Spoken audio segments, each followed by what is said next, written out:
আসসালামু আলাইকুম। প্রজ্ঞাপন জারি ১৫ গ্রেডের পূর্ণাঙ্গ তালিকা ও শতভাগ পেনশন সুবিধা কার্যকর। একই সঙ্গে তারেকের নির্দেশে দুইটি সুখবর প্রকাশ। আজ সরকারি চাকরিজীবীদের জন্য অর্থ মন্ত্রণালয় থেকে নতুন একটি সিদ্ধান্ত উঠে এসেছে। অর্থমন্ত্রী আমির খসরু নির্দেশ মোতাবেক মূল বেসিক সর্বনিম্ন ২০,০০০ টাকা নির্ধারণের পাশাপাশি শতভাগ পেনশন সুবিধা কার্যকরের চূড়ান্ত নির্দেশ দিলেন তারেক রহমান। একই সঙ্গে পে কমিশনের চেয়ারম্যান জাকির আহমেদ খান বলেন, আমরা ঈদের আগেই সকল কার্যক্রম বাস্তবায়নের জন্য তারেক রহমানের কাছে একটি স্মারকলিপি পাঠিয়েছি। তারেক রহমান খুবই আন্তরিকতার সঙ্গে সে বিষয়টি পর্যবেক্ষণ করেছেন এবং আমাদেরকে ফিডব্যাক দিয়েছেন।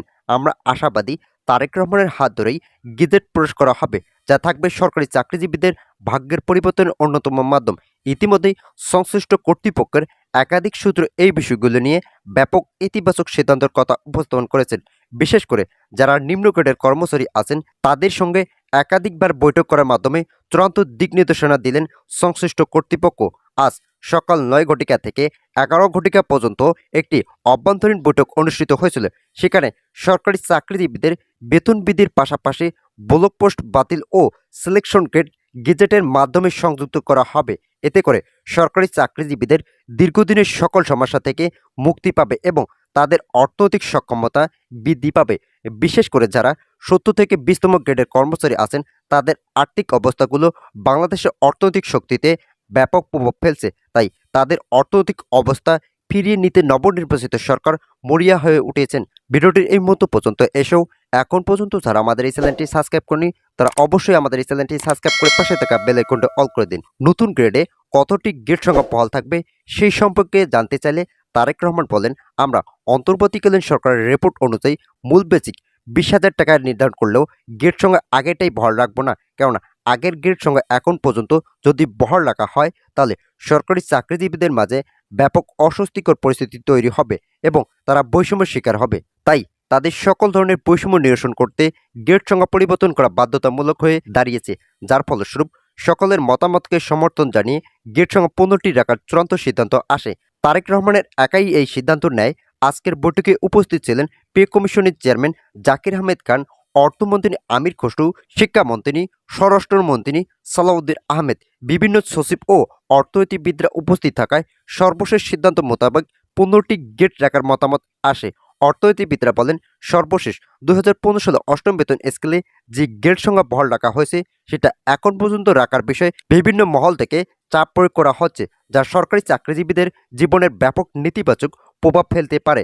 যার ফলে সকলের নেতিবাচক মন্তব্যকে দূরে সরে আর্থিক সক্ষমতা বৃদ্ধি করতে সর্বশেষ ১৫টি গেট সংখ্যা রাখার বিষয়ে উপযুক্ত সিদ্ধান্ত নেওয়া হয়।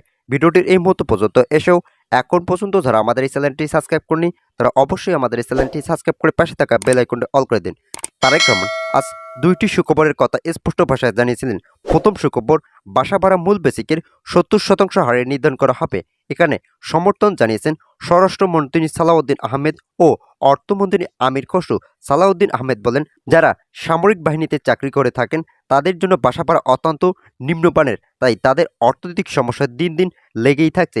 যার ফলে আমরা সকলের মতামতকে সমর্থন জানিয়ে আগামী নবম জাতীয় বেতন স্কেল বাসা ভাড়ার সকল কর্মকর্তা ও কর্মচারীদের জন্য ৭০% হারে নির্ধারণ ঘোষণা করব।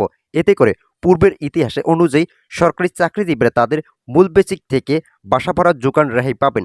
নিম্ন গ্রেডের কর্মচারীরা বলেন, বাংলাদেশের বেশিরভাগ চাকরিজীবীর সংখ্যা রয়েছে তৃতীয় ও চতুর্থ গ্রেডের, যার ফলে তারাই মাঠ পর্যায়ে দীর্ঘদিন থেকে আন্দোলন করে যাচ্ছেন। কেননা তাদের আর্থিক সমস্যাগুলো তাদের পরিবারের অর্থনৈতিক সক্ষমতা নষ্ট করে ফেলছে।